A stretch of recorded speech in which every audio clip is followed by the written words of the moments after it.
Idineklarang sufficient and form ng House Committee on Justice ang ikatlo at ika-4 na impeachment complaint laban kay Vice President Sara Duterte. Pinagdebatihan naman sa komite kung labag sa one-year bar rule ang unang reklamong inihain laban sa Vice Presidente. Saksi si Tina Panganiban Perez. 4 na impeachment complaints ang inihain sa Kamara laban kay Vice President Sara Duterte. At sa deliberasyon ng House Committee on Justice kanina, sufficient in form, so ruled. Idineklarang sufficient in form ang ikatlo at ang ika-4 na reklamo. Isinusulong na grounds for impeachment ng Vice Presidente ang culpable violation of the Constitution, betrayal of public trust, graft and corruption, at other high crimes. Nakabase ito sa umano'y maling paggamit ng confidential funds ng Office of the Vice President noong 2022 at 2023 at Department of Education noong 2023. Umano'y panunuhol sa mga opisyal ng DepEd. Pagkontrata sa isang gunman para umano ipapatay ang Pangulo, First Lady at dating House Speaker. Hindi pagdeklara ng lahat ng kanyang mga ari-arian sa kanyang SALN at pagsusulong ng political destabilization at sedition. Inihain ang ikatlong reklamo ng mga pari, madre at grupo ng mga abogado at inendorso ni ML Party List Representative Laila De Lima. Isang attorney na Nathaniel G. Cabrera naman ang naghain ng ika-4 na reklamo at inendorso ni na House Committee on Human Rights Chair Benny Abante Jr. at Deputy Speaker Paulo Ortega V. Ang ikalawa namang impeachment complaint na inihain ng ilang civil society groups at inendorso rin ni De Lima at ni Akbayan Party List Representative Percy Sandanya, binawi ng complainants para suportahan na lang ang third impeachment complaint at mapabilis ang proseso. Tinanggap at inaprobahan ito ng komite. Isinantabi naman ng komite ang unang reklamo na inihain ng iba't ibang progressive groups na inendorso ng mga kongresista mula sa Makabayan Bloc. The chair set aside the first impeachment complaint.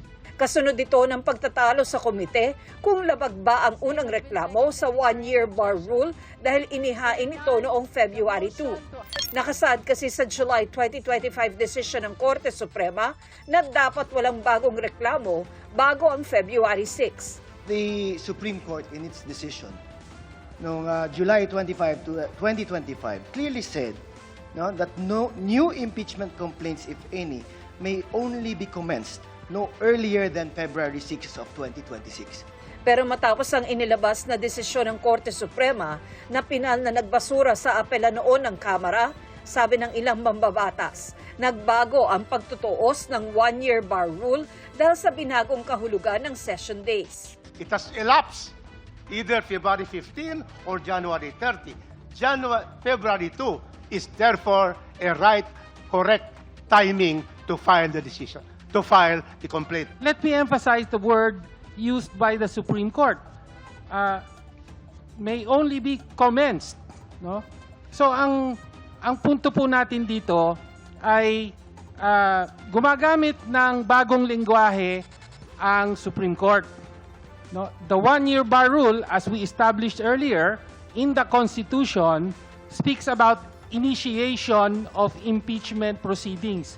Yun po ang pinagbabawal. Hindi po kasalanan ng mga complainants na they relied on the latest redefinition, reinterpretation by the Supreme Court. We followed what is under the rules of the House. But the House is not the problem. It is the other department. When the impeachment complaint was forwarded to the Senate, it was used. That's why we are trying to be careful. Sa simula ng deliberasyon, sinagot ni Justice Committee Chair Jervy Luistro ang mga punang nakakapagod na ang impeachment. Lalo't ikalawang proceeding na ito laban sa Vice Presidente at kababasura lang ng laban kay Pangulong Bongbong Marcos. Some have asked, are we not tired of impeachment? But the answer, my dear colleagues, is simple. The Constitution does not get tired. The rule of law does not get tired.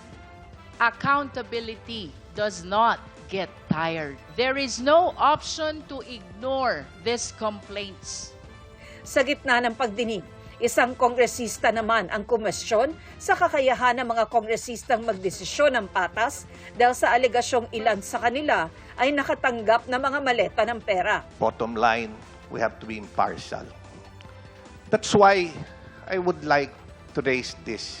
The speech of our distinguished colleague is absolutely relevant to the question of sufficiency of form and substance in the matter. I think his speech is out of order. Sinita ito ng committee chair dahil wala raw kinalaman sa diskusyon ang pahayag ni Congressman Suntay.